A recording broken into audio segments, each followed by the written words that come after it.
हुजूर की आंखों में आंसू आ गए।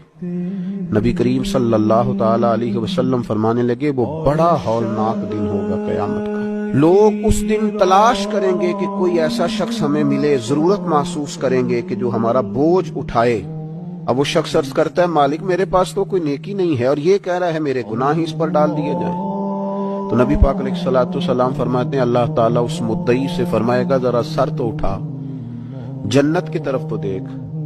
तो वो जन्नत की तरफ सर उठाकर देखेगा और देखकर अर्ज करेगा, मालिक मैं एक चांदी का शहर देख रहा हूं जिसमें सोने का महल बना हुआ है, हीरे जवाहरात से मुरस्सा है वो महल।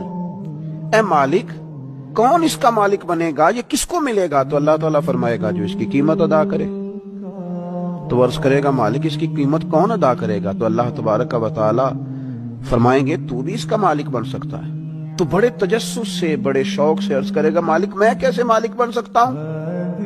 तो अल्लाह फरमाएगा, तो अपने भाई को माफ कर दे, मैं तुझे उस महल का मालिक बना देता हूं। कर दे माफ अपने भाई को।